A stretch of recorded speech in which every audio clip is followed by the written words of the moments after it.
Welcome. In front of me I have the COBRA C25 controller for the Nintendo Switch, and anyway, I will be going over unboxing along with just a quick look at the thing itself.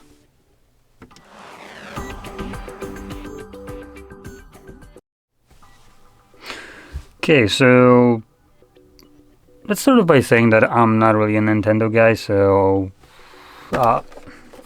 as far as my experience goes to this, it's pretty limited. And we do have at the company a Nintendo Switch, the first one. So I did use it a couple times, but I guess I'm going to be comparing it in terms of feel and quality to that. So yeah, anyway, let's just get straight into this.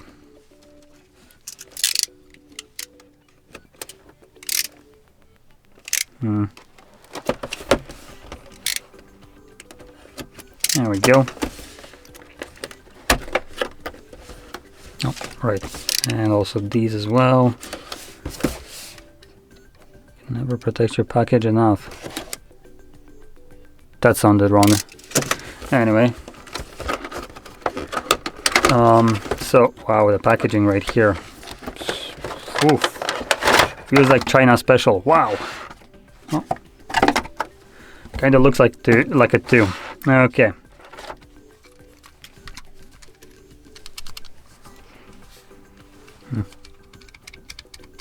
Oh, we have a little battery indicator here. Type-C charging port. Okay. Now, one thing that I have to say right away that does feel much better than the original kind of controllers is their design. So we have a little bit more to grab onto here, instead of them being like just flat little controllers.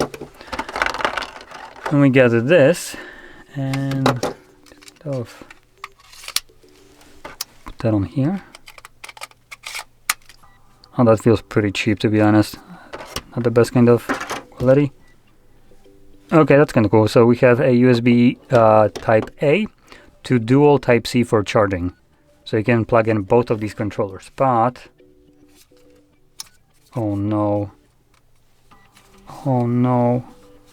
So they need to be both separately plugged in, and it looks like this thing that connects them both, or actually it doesn't really connect crap here. Yeah, it really doesn't do much. The only thing it does is reflects LED onto here.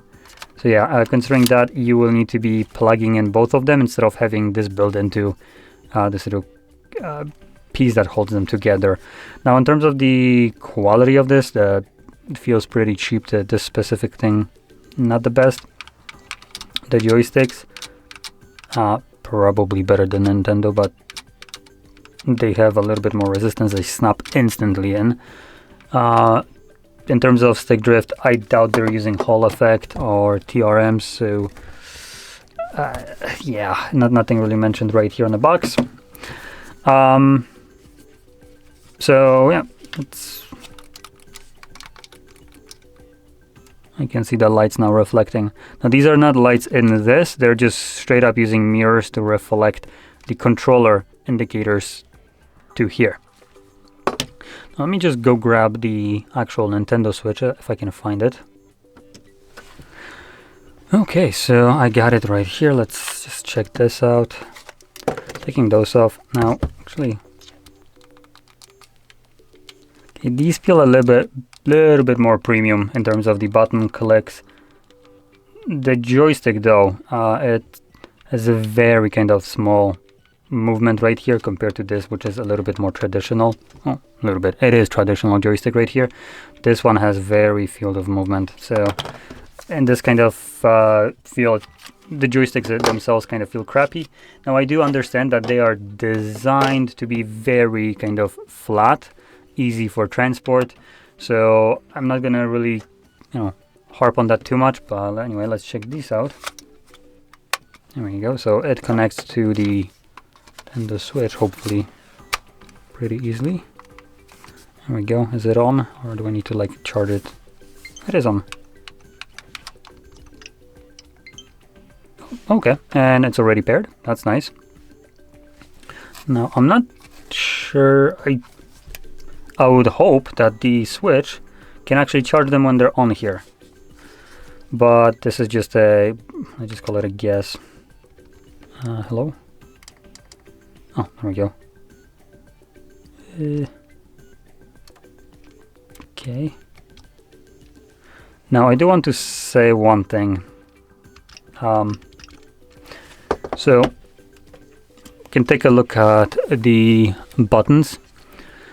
I have to say, when it comes down to clarity and just design, the original ones have a white label here, which just makes it feel a little bit, or not feel, it looks better. At least it's clear to see, as basically contrasty white on black. So pretty easy to see these buttons here. Not only are they just embedded in here, the font of them is kind of mid, to say the least. Like the B right here looks absolutely garbage. So yeah, it's a font. Now the reason I'm pointing that out is because, like I said, I'm not a Nintendo user really, so I would basically be like a boomer checking the buttons. I am used to the Xbox layout. Obviously this isn't it. So I know the Xbox buttons by heart, but I sure as hell don't know the Nintendo one. And looking at them, it took me a moment to figure out which one is the goddamn B here. Because this is clear to see. This is a B. This, on the other hand side, I had, like, if I have no other buttons to compare it to, this looks almost like a cat paw, if you look at it from a perspective. Or yeah, it's the font is pretty bad right here. Now, in terms of responsiveness of this, it seems to be working just fine, as you can see.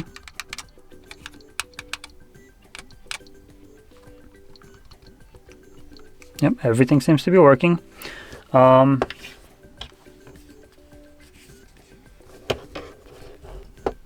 there is a slight difference in texture of these controllers. This one is a little bit more grippy. Feels a little bit more like a matte surface. So it's holding in my hand a little bit better, but it has, in terms of also kind of like feels just kind of cheap in general. This, on the other side, is a little bit smoother, but feels more premium as a plastic. So yeah. Anyway, that's about it. It's still a solid controller, assuming it can last long. I mean, the packaging looks like it's straight like China, so I presume it might not be that great in the long-term usage with stick drifts and all that crap. This is just speculations, just keep that in mind. But if it can last a decent amount of time working correctly, then I feel this is an improvement over these controllers, at least for me, just because they are nicer to hold. Like you can see, we have some gripping surface right here, so it's much more comfortable to hold this in my hand compared to this kind of flat design, which for me at least, come on, there we go, for me when using this, I just need to kind of like have it rest on my hand, and I'm just doing this instead of being able to actually hold it like I'm doing right now. In terms of the actual hold right here, you can see it holds pretty well. There's not much bend to the device. So anyway, well, I just pressed something. Anyway, so yeah, that's about it.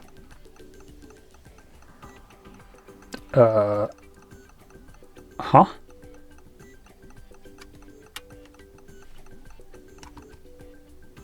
That was weird. Okay, we have some kind of macro here. Anyway, so that's about it. So if you found this very helpful, don't forget to hit like, subscribe, and thanks for watching.